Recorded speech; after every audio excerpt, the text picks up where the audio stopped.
नमस्कार विद्यार्थी मित्रांनो, एच.व्ही. देसाई इन्स्टिट्यूट निरोधा यांचा कंबाईंड टेस्ट सिरीज टेस्ट 6मधले आपण मॅथ्स आणि रिझनिंगचे प्रश्न बघतोय.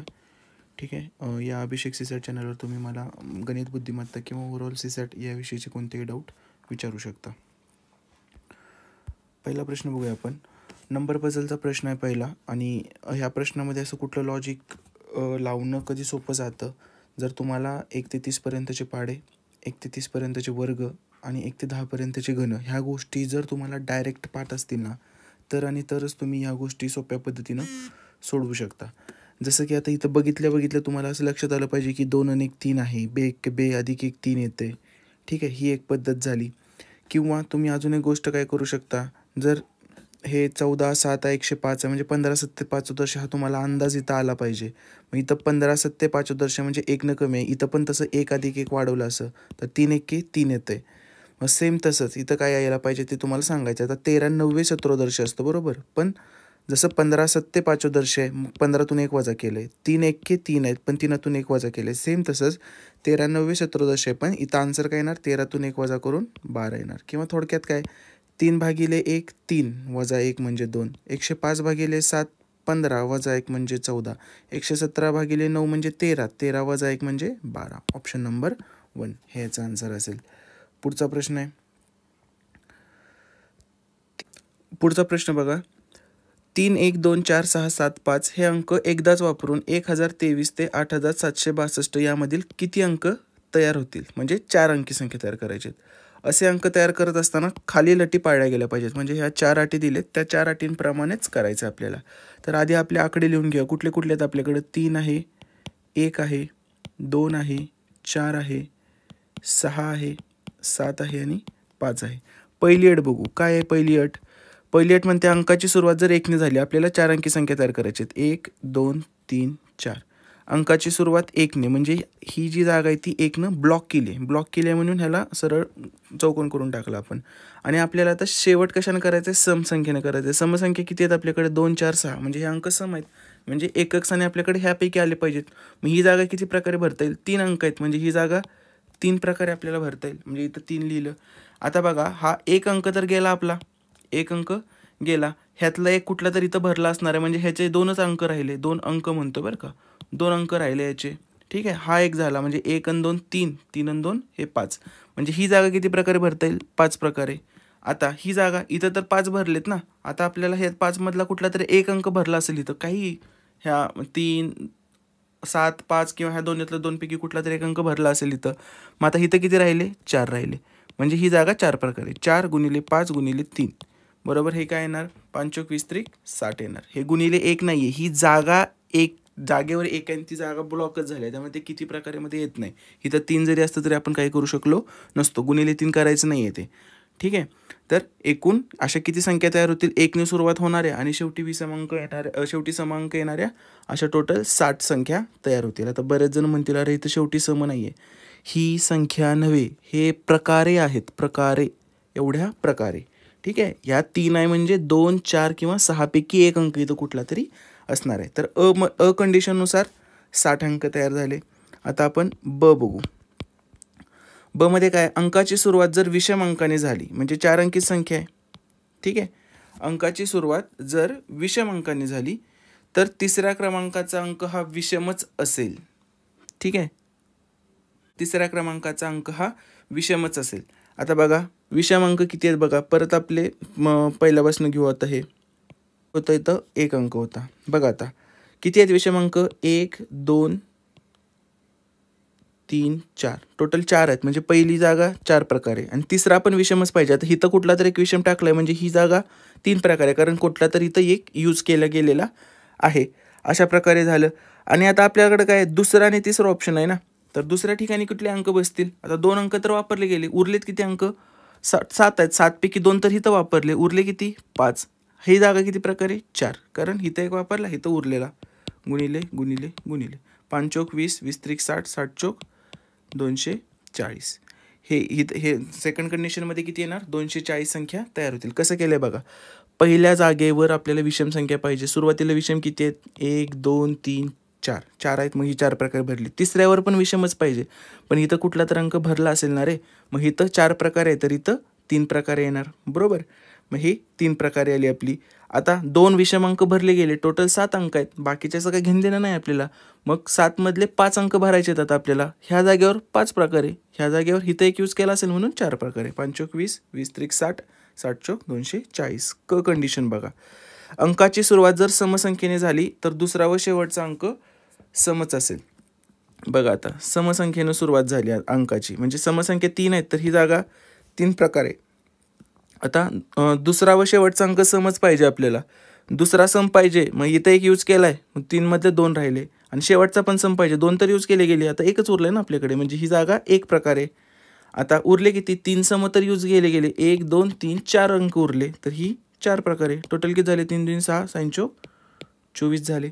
कळाले इथपर्यंत. त्यानंतर ड कंडिशन काय, जर संख्येमध्ये कोठेही शून्य आले तर इतर सर्व संख्या समच असतील. जर संख्येमध्ये कोठेही शून्य आले, आता मला एक सांगा, शून्य येईल का रे?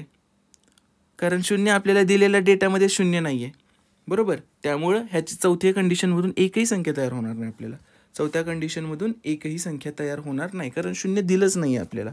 तर टोटल किती संख्या झाल्या मग, हे 4, 4 आणि 2 6, आणि 6 4 आणि 2 6 6 12, आणि हे 3, टोटल 324 संख्या झाल्या. पर्याय नाही आहे, पण याचा आन्सर 324च आहे. ठीक आहे, कळालं का कसं करायचं आहे? जे जसं दिलं आहे त्यांनी, ज्यांनी परम्युटेशनचे लेक्चर केलेत माझे, त्यांना हे 100% जमणार आहे. नेक्स्ट, हा अवघड होता प्रश्न, MPSCला अजून कधीपर्यंत एवढा अवघड नाही पडला आहे परम्युटेशनचा, पण चांगला होता प्रश्न. नेशन या शब्दापासून सर्व स्वर एकत्र येतील असे अर्थपूर्ण किंवा अर्थहीन शब्द तयार होण्याची शक्यता किती असेल? आपल्याला सर्व स्वर एकत्र पाहिजेत. NATION, nation. स्वर एकत्र म्हणजे A, I आणि O. ह्यांना एकच खुर्ची दिली बसायला. AIO झाले म्हणजे उरले काय, N, T आणि N उरले. मग आता बघा हे किती प्रकारे, शब्द किती झाले, हे एकच खुर्ची आहे म्हणजे अक्षर किती झाली, 1 2 3 4, 4 फॅक्टोरियल, डिवायडेड बाय N 2दा आहे म्हणून 2 भागिले 2 फॅक्टोरियल केलं, गुणिले हे AIO एकमेकांच्यात अरेंज होणार की नाही, 1 2 3 ह्यांचं 3 फॅक्टोरियल. ओके, मग काय येणार याचं, 4 गुणिले 3, 2 फॅक्टोरियल 2 फॅक्टोरियल कॅन्सल, आणि गुणिले 3 फॅक्टोरियल म्हणजे 3 गुणिले 2, 4 त्रिकोण 12, 12 त्रिक 36, 36 दुनी 72. आन्सर काय आलं याचं, 72. आणि विचारलंय काय, शक्यता विचारले, मग 72 तर काय आला आपला सॅम्पल स्पेस आला, किंवा मी प्रोबॅबिलिटीमध्ये त्याला काय म्हणतो, प्रोबॅबिलिटी म्हणजे condition upon no condition. Condition आपली काय आली, 72 आली, बरोबर. आता नो कंडिशन, नो कंडिशन म्हणजे काय, मला काय घेणं देणं नाही आहे, स्वर एकत्र असतील नसतील आपल्याला काय घेणं देणं नाही, मला फक्त काय करायचं आहे, नेशनपासून शब्द किती तयार होतील. मग किती होतील रे, 1 2 3 4 5 6, 6 अक्षर आहेत, 6 फॅक्टोरियल, डिवायडेड बाय N 2दा आहे तर त्याचं 2 फॅक्टोरियल, म्हणजे किती झाले, 6 गुणिले 5 गुणिले 4 गुणिले 3, आणि गुणिले 2 फॅक्टोरियल, खालचं 2 फॅक्टोरियल कॅन्सल, म्हणून ते लिहितच नाही मी. टोटल किती झाले मग, 6 पंचे 30, 30 त्रिक 90, 90 चोक 360, मग ह्याच्या खाली काय लिहिणार मी, 360. हे किती झालं, 360. हे काय झालं माझं सॅम्पल स्पेस, नो कंडिशन झाली. कंडिशनच नाही काय, मला फक्त नेशनपासून तयार होणारे शब्द करायचे. कंडिशन म्हणजे काय, स्वर एकत्र असतील ही कंडिशन. प्रोबॅबिलिटी म्हणजे काय असतं, कंडिशन अपॉन नो कंडिशन. मग हे किती येणार, 72, आणि हे मग 36 भाग जातोय बघा, 36 10, 36 दुनी 72, बे के बे, बे पंचे 10, 1/5 आहे का ऑप्शन, 1/5 आहे. पुढचा प्रश्न, खालील विधानामधील सर्व माहिती अचूक आहे, या माहितीवर आधारित दोन कृती दिल्या आहेत, दिलेल्या कृतीपैकी कोणती कृती योग्य आहे याकरिता दिलेला पर्याय निवडा. बघा आता, असरगाव या शहरामध्ये मलेरिया रुग्णांच्या संख्येमध्ये वाढ झाली आहे.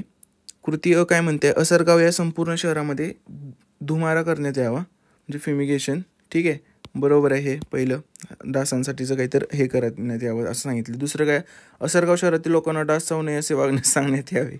ठीक आहे, म्हणजे हास्यास्पद आहे, त्यामुळे दुसरं तर येणार नाही, केवळ अ ही कृती योग्य आहे. आणि असं असतं बऱ्याच वेळा, MPSCमध्ये सुद्धा असा प्रश्न येतो की आपल्याला पेपरमध्ये सुद्धा हसू येतं. ओके, ठीक आहे. नेक्स्ट, हे माझं पुस्तक आहे, अमेझॉनची लिंक खाली मी डिस्क्रिप्शनमध्ये दिलेली आहे. MPSCच्या जवळजवळ 88 प्रश्नपत्रिका आणि त्याच्या 3000+ प्रश्नांचं डिटेल स्पष्टीकरण याच्यामध्ये दिलेलं आहे. कुठंसुद्धा एवढ्या प्रश्नपत्रिका एका ठिकाणी तुम्हाला सापडणार नाहीत. आणि जे मी विदाऊट फॉर्म्युला शिकवतो तेच मी सगळं याच्यामध्ये सुद्धा त्याच पद्धतीनं मी सगळं एक्सप्लेन केलेलं आहे. ओके, तर ॲमेझॉनच्या लिंकवर जाऊन तुम्ही हे मागवू शकता आणि तुमचं गणित बुद्धिमत्ता एकदम चांगलं बनवू शकता. बघा, एका रेल्वेस इंजिनासह 30 डबे आहेत, ज्यापैकी प्रत्येक डबा 20 मीटर लांबीचा आहे. म्हणजे ही एक रेल्वे आहे,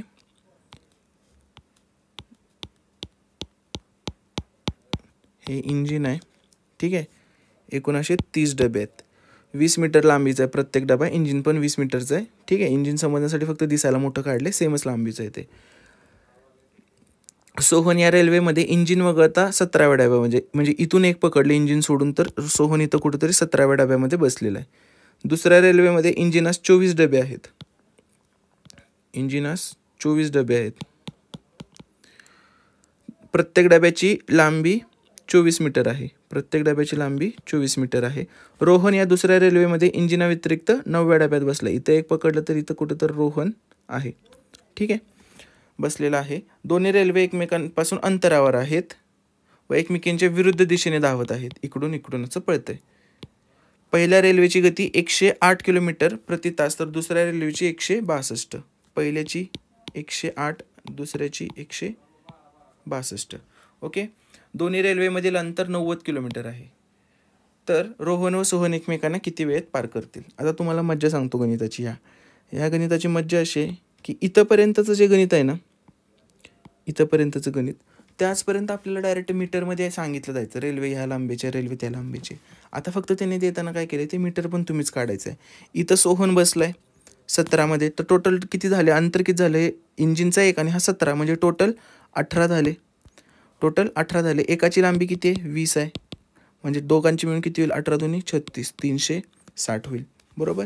सेम इथं कोण, रोहन बसलाय 9व्या ह्याच्यावर, इंजिन पकड तर 10 होतील. एकाची 24 आहे, तर 24 गुणिले 10 किती होईल, 240 होईल.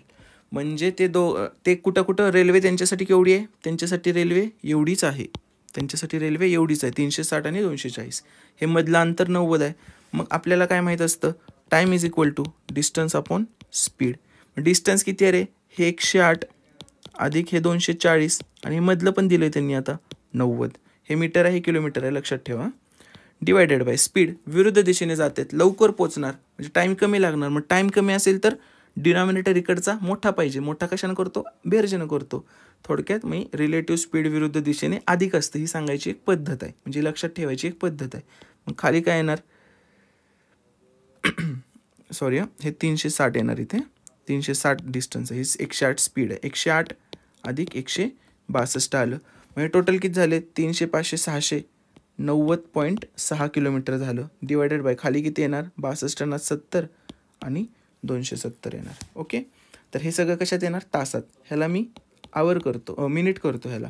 हे 0ला 0 गेले, 3 दूनी 6, 3 9 27, अजून भाग जाईल, 3 त्रिक 9, 30 आणि 2, वरचं काय येईल मग 60.4 भागिले 3. हे काय झालं याचं, हे याचं झालं मिनिट. मग 60.4 भागिले 3 म्हणजे थोडक्यात काय येणार, 20 मिनटं येणार आणि काहीतरी वर येणार. मग तसा ऑप्शन कुठला आहे, 20 मिनिट, एकच ऑप्शन आहे 8 सेकंद. तरी पण तुम्हाला करायचं असेल परत ह्याला पुढच्याला 60 भागिले 3 तर 20 मिनटं आला, तर 0.4 भागिले 3चं करू, ही मिनटं आहेत, ह्याला सेकंद करू, गुणिले 60 करू, मग हे किती येते 24 भागिले 3 म्हणजे किती येणार 8. 20 मिनटं 8 सेकंद, 20 मिनटं 8 सेकंद. पुन्हा एकदा बघा, तुम्हाला एकदम सगळं व्यवस्थित कळून जाईल. पहिल्यांदा जिथं सोहन बसलाय तो ती डिस्टन्स कळेल आपल्याला, 360 येते, प्रत्येक डबा 20चा आहे म्हटल्यावर, ठीक आहे. 18 गुणिले 20 360. रोहन बसलाय 10 डबे आहेत, इंजिन प्लस 9 10 डबे आहेत, एक डबा 24चा, 24 गुणिले 10 240, 360 240 हे काय झालं 600 झालं. 90 मधलं अंतर आहे ते 90.600 झालं, 90.6 किलोमीटर. हे किलोमीटर पर आवरमध्येच आहे, 270 अधिक का केलं, विरुद्ध दिशेने पळत आहेत ट्रेन. आणि हे सगळं कॅल्क्युलेशन जर केलं तर तुम्ही ह्याचं 20 मिनिट 8 सेकंद. कॅल्क्युलेटिव्ह एक्झाम्पल आहे, कन्सेप्ट सगळी तीच आहे. पुढे बाल गंगाधर टिळक यांनी होम रूल लीगची सुरुवात 23 एप्रिल 1916 मध्ये पुणे येथून केली. या दिवशी जर रविवार होता तर 1 ऑगस्ट 2016, 1 ऑगस्ट 2016 या दिवशी कोणता वार असेल. आता मला सांगा शतकामध्ये फरक काढायचा आपल्याला, शतकामध्ये कितीचा फरक येईल असं काढायचं आपल्याला. तर ह्या शतकात फरक कितीचा आहे माहीत आहे? ह्या शतकामध्ये 6 दिवसांचा फरक येतो. कुठल्या कुठल्या? 23 एप्रिल 1916 ते 23 एप्रिल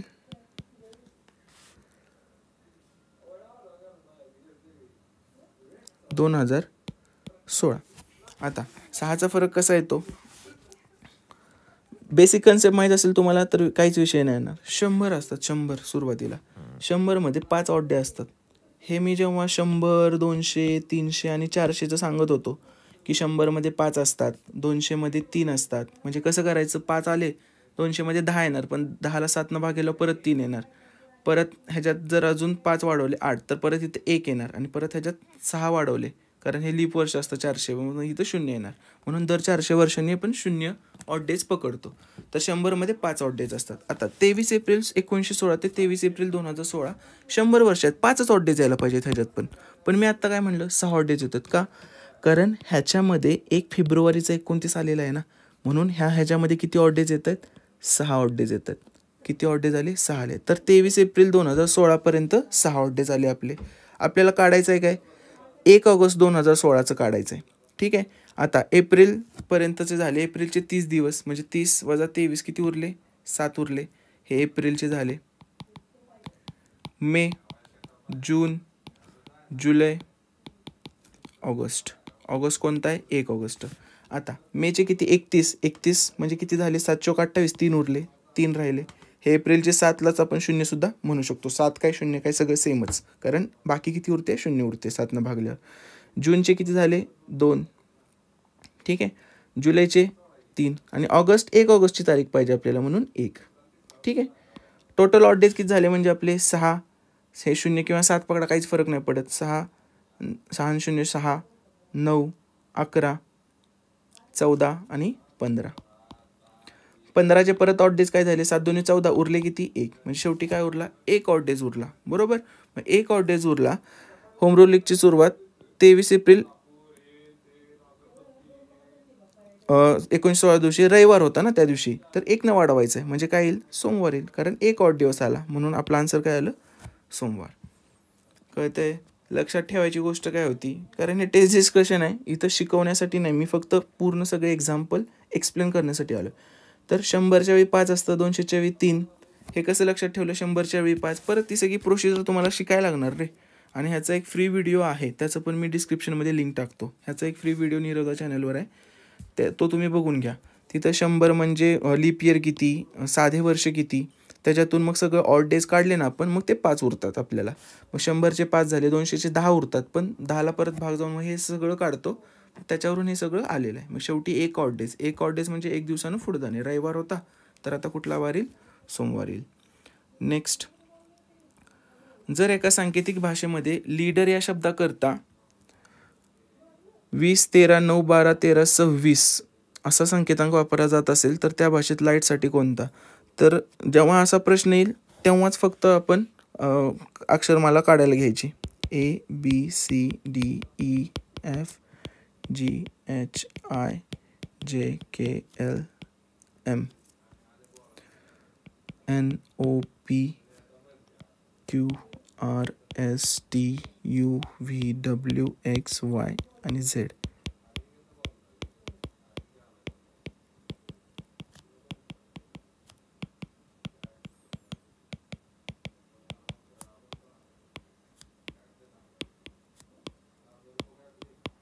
ठीक आहे. तर काय लीडर सांगितले त्यांनी? LEADER, leader. लीडरला सांगितलं आहे 20, 13, 9, 12. 20, 13, 9, 12, 13 आणि 26. आता 2दा 13 आले आणि ते दोन्ही ईलाच आले. ईला काय आले? 13 आले आपलं. म्हणजे बघा आता तुम्ही, ईमध्ये 8 ॲड केले. ईला 5 आहे ना, 5 आणि 8 13 केले. 1ला 1 आहे, तर 1 आणि 8 9 केले. झालं, आपल्याला लॉजिकच कळलं. 4 आणि 8 12 केले डीला, म्हणजे अधिक 8 वाढवलेले आहेत. तर लाईटसाठी काढू आपण. LIGHT. एक तर L इथ्यात आहे म्हणून लगेच लाईटला 20 करून टाका इथेच. ठीक आहे. आयमध्ये 8 वाढवायचे आहेत, 9 8 17 केलं. Gमध्ये 8 वाढवायचे आहेत, 15 केलं. Hमध्ये 8 वाढवायचे आहेत, 16 केलं. आणि Tमध्ये 8 वाढवायचे आहेत, 28 केलं. उगच हे तोंडी करायला जाऊ नका, हे गप लिहा, वेळ नाही लागत. एकदा लिहिलं की किती फास्ट केलं बघा आपण. म्हणजे 20 17 15 16 28. 20 17 15 16 28. Option number 3. ओके. पुढचा सिलॉजिझमचा प्रश्न आहे. सर्व तृणधान्ये कडधान्य आहेत. सर्व तृणधान्ये ही कडधान्य आहेत. कोणतेही फळ तृणधान्य नाही. कोणतेही फळ तृणधान्य नाही. वरील विधान कोणता निष्कर्ष निघेल? कोणतेही तृणधान्य फळ नाही. बरोबर. कोणतेही फळ तृणधान्य नाही काय, हे काय, दोन्ही सेमच, त्यामुळं अ बरोबर. काही कडधान्य फळे नाहीत. काही कडधान्य. आता बघा, जी कडधान्ये तृणधान्य आहेत ती फळं असतील का? नाही, कारण हे दोन एक्सक्लुझिव्ह आहेत, त्यामुळं ब पण आपलं बरोबर. अ आणि ब ही दोन्ही निष्कर्ष याच्यावरून निघतील. 7 दरोडेखोर एका सोनाराच्या दुकानामध्ये दरोडा टाकतात. या दरोड्यामध्ये त्या दरोडेखोरांना काही हिरे सापडतात. हे दरोडेखोर हिरे आपापसात वाटून घेण्याचे ठरवतात. जसा पेपर पुढे जाते तसं तुम्हाला कळत असेल की एक्झॅक्ट सीसॅट जो आत्ता पडलेला आहे ना राज्यसेवेचा, सेम तसा पेपर आहे, फुल लेंदी. प्रश्न वाचायला खूप वेळ लागते, बरोबर. पण काय करायला लागतं मॅनेज ते. हे प्रश्न शेवटीच घ्यायचे, ज्याची लेंथ मोठी आहे ते सगळे प्रश्न शेवटी घ्यायचे. असे करत असताना जर एक हिरा कमी पडला तर सर्वात वयोवृद्ध दरोडेखोराला मारण्यात येईल असे ठरवण्यात आले. पहिल्यांदा हिरे मोजले असता एक हिरा कमी असतो, यामुळे सर्वात वयोवृद्ध दरोडेखोराला मारण्यात येते. पुन्हा हिरे मोजता एक हिरा कमी असतो, यामुळे दुसऱ्या वयोवृद्ध दरोडेखोराला मारण्यात येते. पुन्हा हिरे मोजता एक हिरा कमी असतो, त्यामुळे तिसऱ्या वयोवृद्ध दरोडेखोराला मारण्यात येते. पुन्हा हिरे मोजता एक कमी असतो, त्यामुळे चौथ्याला मारण्यात येते. 4 वेळा झालं बरं का. पुन्हा हिरे मोजताना कमी असतो, त्यामुळे 5 वेळा झालं आता. ठीक आहे. आता केवळ 2 दरोडेखोर जिवंत असतात. यावेळेस वयोवृद्ध दरोडेखोराच्या लक्षात येते की आता जर एक हिरा कमी असेल तर आपला जीव जाईल. त्यामुळे तो दुसरा दरोडेखोरच म्हणतो की जितके हिरे आहेत त्यापैकी एक हिरा बाजूला काढू व निम्मे हिरे वाटून घेऊ. तरुण दरोडेखोर वृद्ध दरोडेखोरची चाल ओळखतो व म्हणतो तू सांगितल्याप्रमाणे निम्मे करू, पण तुझ्या वाट्यामध्ये जितके हिरे येतील त्याच्या निम्मे हिरे मला हवेत व तो अतिरिक्त हिरा देखील मला हवा. वृद्ध दरोडेखोर या वाटणीस तयार होतो. या वृद्ध दरोडेखोरास तरुण दरोडेखोरापेक्षा किती हिरे कमी मिळतील? बघा, असं प्रश्न वाचला की विषयच क्लोज करायचा. काही नाही, खूप सोपा प्रश्न असतो. काही विषय क्लोज करायचा काही गरज नाही. किती जण आहेत आपल्याकडे? 1 ते 7 जण आहेत. म्हणजे थोडक्यात 1 ते 7 अंक आहेत. मला सांगा 1 ते 7चा लसावी किती? ठीक आहे, 1 ते 7चा लसावी किती आहे? म्हणजे 1 ते 7 मध्ये येणाऱ्या पाड्यातल्या सगळ्यामध्ये येणारी संख्या तो आहे 210. 210ला सगळ्यांना भाग जातो. 1 2 3 4 5 6 आणि 7 सगळ्यांनी भाग जातो 210ला. पण 210 जर त्यांच्याकडे हिरे असते तर ते सगळ्यांना समान भेटले असते. ठीक आहे, सगळ्यांना 30 हिरे भेटले असते. पण काय होतंय, ज्यावेळी वाटायला जातं त्यावेळी काय होतंय, एक हिरा कमी पडतोय. म्हणजे त्यांच्याकडे हिरे किती आहेत रे? 209 हिरे आहेत. त्यांच्याकडे किती हिरे आहेत? 209 हिरे आहेत. आता बघा, त्यांनी काय सांगितलं, आता 209 हिरे आपल्याला आन्सर कळालं. आता शेवटी दोघं आदल्या मधल्यांचा विषयच नाही झाला आपला, संपला विषय. ते काय करत बसायची गरज नाही, कोण कसं काय वाटतंय. 210 लसावी होता, 210 जर असते तर समान वाटले गेले असते. 210नं एक कमी पडतोय म्हणजे 209 हिरे. आता काय करायचं, एक हिरा बाजूला काढून ठेवायचा आहे. एक हिरा बाजूला काढला, किती उरले? 208. हे कसे वाटायचेत? 104 आणि 104 वाटायचेत, बरोबर. हे असं ठरलंय. पण तरुण काय म्हणतोय, तुझ्या 104चे निम्मे पण मला पाहिजेत म्हणतोय. म्हणजे ह्याचा निम्मे काय? 2×5 = 2 52 इकडे गेले. म्हणजे ह्याच्याकडे किती बनले? 104 अधिक 52 आणि हा जो एक्स्ट्रा काढलाय ना आपण एक्स्ट्रा, तो पण मला पाहिजे म्हणतोय. ठीक आहे, मग किती येणार टोटल? 4 आणि 2 6 आणि 1 7 5 आणि 157 होणार. आणि ह्याच्याकडे किती उरलेत रे? 52च उरलेत वृद्धवाल्याकडं. मग वृद्धवाल्याकडे किती कमी आहेत? 157 मधून 52 गेले, किती उरले रे? 105. 105 हिरे कमी आहेत. प्रश्न एवढा मोठा आहे, उत्तर मोजून अर्ध्या मिनिटात निघते. जर तुमचा बेसिक कन्सेप्ट, गणित कशाचं आहे? लसावी मसावीचं गणित आहे. गणित कळलं का? बेसिक चॅप्टरचं गणित आहे. फक्त ते लक्षात आलं पाहिजे की काय बाबा एक कमी पडतंय म्हणजे काय. ठीक आहे, तर हे अशा पद्धतीने हे सोडवायचं आहे. नेक्स्ट